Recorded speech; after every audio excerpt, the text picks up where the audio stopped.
মানে এই ক্রাইসিস কি একদিনে আমাদের তৈরি হয়েছে কিনা, মানে কোথা থেকে শুরু হয়েছে সেই জায়গাটা আমরা একটু মূলে যেতে চাই, মূল থেকে আলোচনা করতে চাই। কারণ আমরা এই সরকারকে দায়ী করব, নাকি আমরা ইউনূস সরকারকে দায়ী করবো, না শেখ হাসিনা সরকারকে দায়ী করবো? আর অনেকেই বলার চেষ্টা করছেন যে এই সরকারের গাফিলতির কারণে এই সরকারকে বুঝতে পারে নাই যে দায়িত্ব নেওয়ার পরে যে এভাবে গ্যাস বিদ্যুৎ দিতে হবে বা সংকট তৈরি হবে। তো সেই জায়গাটা থেকে আমি আপনার কাছে জানতে চাই যে আমরা আসলে কাকে দায়ী। কুইক রেন্টালের কথা আমরা অনেক শুনেছি শেখ হাসিনার সময়। সেই কুইক রেন্টাল নিয়েও যদি আপনি একটু আলোচনা করেন, তখনও আমরা অনেক আলোচনা করেছি এটা নিয়ে, কুইক রেন্টালের মানে খারাপ দিকগুলো নিয়ে। ভালো দিক আমার মনে হয় খুব কমই আছে। তো আপনার কাছে একটু শুনতে চাই আপনি। যে প্রশ্নটা করেছেন এই প্রশ্নটার উত্তরটা একটু লম্বা হবে। আমি দর্শকদেরকে রিকোয়েস্ট করব যে আপনারা আমাদের সাথে থাকবেন, এটা আপনাদের সুবিধার্থে, মানে আপনারা বোঝার জন্য। যদি প্রত্যেকটা দেশের মানুষ, বাংলাদেশের জনগণ যদি যে যার তাদের বিষয়গুলো সঠিকভাবে বুঝতে পারে, জানতে পারে, তাহলে দাবিটাও সঠিকভাবেই হয়। এবং সেক্ষেত্রে সরকারও উপকারী হয়, যে কারণ সরকার জনগণকে এডুকেটেড করতে পেরেছেন। এবং তাহলে আমি সেই জন্য বলবো আমরা একটু বোঝার চেষ্টা করি এনার্জি ক্রাইসিসটা কেন তৈরি হয়। এনার্জি আসলে বেসিক্যালি ডিমান্ড। যেমন ধরেন সে আপনার যারা মাছ ধরেন, আমি একদম উদাহরণটা দিয়ে বলছি। আমি যেহেতু একটা হাতিয়াতে একটা প্রজেক্ট করতে গেলাম, তো হাতিয়াতে যখন আমি প্রজেক্ট করতে গেছি, ওখানে সোলার পাওয়ার প্ল্যান্ট ছিল না, বা ওখানে কোনো বিদ্যুতের প্ল্যান ছিল না। যে প্ল্যানটা হয়েছিল বন্যায় একবার ওটা নষ্ট হয়ে যাওয়ার পরে হাতিয়ার মানুষজন অন্ধকারে থাকে। যদিও ওখানে ডিস্ট্রিবিউশন ওই অনেকগুলো পোল আছে, লাইন টানা আছে, কিন্তু কোনো ইলেকট্রিসিটি জেনারেশন নাই। তো আমরা যখন প্রথম ওখানে অল্প কিছু সোলার নিয়ে গেছি বিদেশি একটা প্রজেক্ট করতে, তখন দেখা গেল যে প্রত্যেকটা মানুষ আমাকে বলতেছে, ভাই আমার লাগবে, আমার লাগবে, আমার লাগবে। এই যে মানুষজন চাওয়া শুরু করলো, তখন দেখলাম, আমরা নোট করলাম যে একজন ফার্ম চালায়, মানে ধরেন সে যে 100টা মুরগির ফার্ম বা 500 মুরগি পালন করে, তার লাইট, তার এনার্জি দরকার হয়। ঠিক সেরকম ভাবে ধরেন যারা মাছ চাষ করে, যারা ট্রলার থেকে মাছ ধরে নিয়ে আসে, তাদেরকে ওই মাছটাকে ফ্রিজিং করতে হয়। তা না হলে এটাকে ঢাকা পর্যন্ত ট্রান্সপোর্ট করবে। সেই ট্রান্সপোর্ট ফ্যাসিলিটির ফ্রিজিং, যে বরফ তৈরি করার, বরফ কল। কিন্তু বরফ কল তৈরি করতে গেলে অনেক মানে হেভি মোটরস লাগে, যেটা আমাদের সোলার দিয়ে সম্ভব হচ্ছিল না। তারপরে যারা ধরেন বাড়ি বিল্ডিং করতেছে, যারা ওয়েল্ডিং এর কাজ করতেছে, তাদের ইলেকট্রিসিটি দরকার হয়। কিন্তু অত ওয়েল্ডিং এর জন্য অনেক হেভি ইলেকট্রিসিটি আমরা সোলার দিয়ে জেনারেট করি না। তো আমরা সবাইকে না করতেছি। ইভেন আমার বিরুদ্ধে তখন আন্দোলন শুরু হলো যে আমি নাকি কাউকে বিদ্যুৎ দিচ্ছি না। বিষয়টা এরকম না। বিষয়টা হচ্ছে যে আমাদের ওখানে স্বল্পতা ছিল, কিন্তু ডিমান্ডটা অনেক বেশি ছিল। তার মানে হচ্ছে মানুষের যত জীবন আধুনিক হচ্ছে, যত বেশি মানুষ এনার্জি নির্ভর হচ্ছে। যেমন বাসা বাড়িতে আগে লাইট ছিল না, আগে ছিল কুপি, মনে করেন একটা ছোট হ্যারিকেন, মানুষ ছিল 2 জন 5 জন।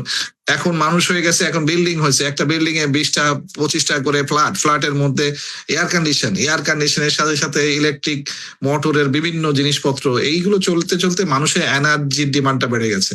এবং সাথে সাথে বাংলাদেশে ইন্ডাস্ট্রিয়ালাইজেশন হয়েছে, তার মধ্যে বড় হচ্ছে গার্মেন্টস। সো গার্মেন্টস প্রচুর পরিমাণের ইলেকট্রিসিটি কনজাম্পশন করে। তাহলে এই যে ডিমান্ডটা তৈরি হচ্ছে, সেটার জন্য একজন সরকারের কাজটা কি? পলিসি এবং প্ল্যানিং। এবং সেই পলিসি প্ল্যানিং করে যত জেনারেশন বাড়াবে এবং ডিস্ট্রিবিউশন বাড়াবে, যাতে এই ডিমান্ডটাকে তারা সাপোর্ট করতে পারে। তাহলে আসেন একদম পুরাতন, আমরা আরো আজকে 25 বছর চলে যাই, বিএনপি সরকারের পূর্বের যে টেনিউর ছিল, তখন ওনারা কিভাবে মানে দেখতেছিলেন। তো ওই সময় বিদ্যুতের আসলে উন্নতি কেবল শুরু হয় 2000 সালের দিকে, এবং ওই সময় মানুষের ডিমান্ডটা পিকটা বাড়তে শুরু করে। সেই বাড়ার সময় যেটা হয়ে গেল, যে জেনারেশনটা হওয়ার আগে ডিস্ট্রিবিউশন কোম্পানি তৈরি হয়ে গেল। তার মানে হচ্ছে ওই যে যেটা নিয়ে আমাদের খুব ট্রল আছে, যে খাম্বা। তো দেখা যায় আপনি খাম্বা আগে বিদ্যুৎ নাই। তো তখন তখন এই জিনিসটা যখন তৈরি হলো, মানে বেসিক্যালি একটা প্ল্যানিং, প্রপার প্ল্যানিং না থাকলে যেটা হয়, আমরা খাম্বাটাকে দেখতেছি কিন্তু আমরা জেনারেশনটাকে দেখতে পাইনি। এরপরে আসেন হচ্ছে 2009 সালে যখন হাসিনার গভর্নমেন্ট, মানে আওয়ামী লীগ গভর্নমেন্ট এসেই প্রথমে যে আইনগতভাবে দুর্নীতিটা দেখেন, মানে দুর্নীতিটা শুরু করছে এবং আইন দিয়ে। তারা আসলে পুরো প্রিপেয়ার্ড হয়ে আসছিল যে এবারে দেশকে বিক্রি করে যতটুকু বিক্রি করা যায়, মানে শেড দরে বিক্রি করতে যদি পারি। তারা একটা কুইক রেন্টাল আইন করলো, কিন্তু আইন ঠিক আছে, একটা কুইক রেন্টাল হবে, খুব দ্রুত বিদ্যুৎ উৎপাদন হবে, এটা ছিল হচ্ছে নাম। কিন্তু নামের পিছনে নিচে যে একটা অংশ ছিল, যেটাকে মানুষকে দেখানো হয় না বা মানুষ জানে না বা বোঝে নাই, সেটা হচ্ছে এই আইনের এগেইনস্টে যত কন্ট্রাক্ট করা হবে, যত কিছু করা হবে, এটার জন্য কোনো ধরনের আইনগত ব্যবস্থা আপনি নিতে পারবেন না। এটাকে বলে ইনডেমনিটি। তো কুইক রেন্টালের উপরে যখন ইনডেমনিটি দিয়ে দেওয়া হয়, তার মানে এটার সাথে যত লোক কাজ করবে, বিদ্যুৎ বিভাগের, মন্ত্রণালয় বিভাগের, সকলে দুর্নীতি করলে সেই দুর্নীতির কোনো কাউকে জবাবদিহি করতে হবে না। কোন দেশের রাজা বা কোন দেশের এরকম একটা আইন করবে যে আইনে সে দুর্নীতিরই রাস্তা খুলে দিবে এবং বলবে তোমরা লুটে বুটে খাও, কিন্তু শেখ হাসিনা এটা করেছেন।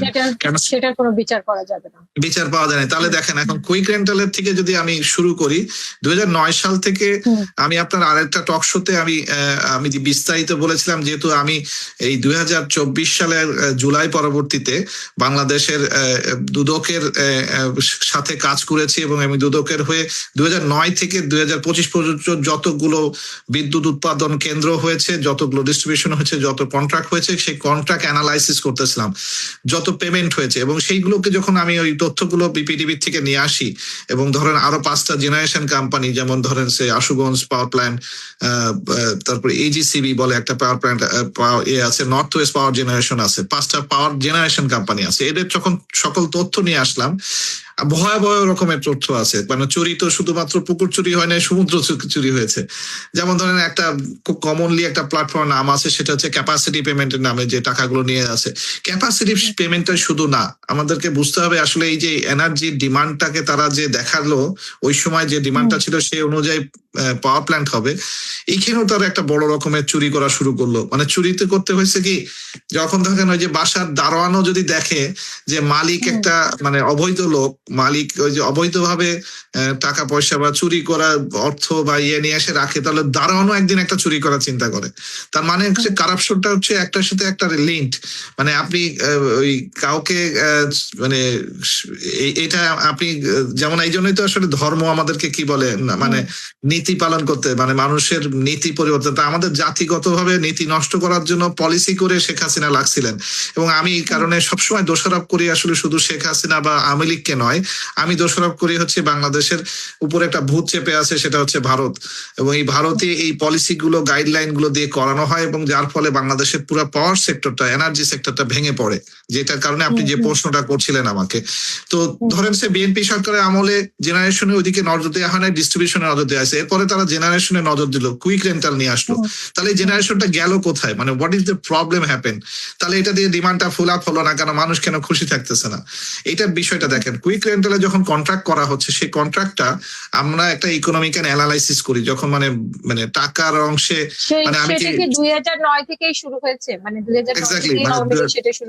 2009 থেকে, এবং 2009 এর ফল এখন আপনি ভোগ করতেছেন। এই যে আপনি যে ফল ভোগ করবেন, এইটাই হচ্ছে ভারতের প্ল্যান।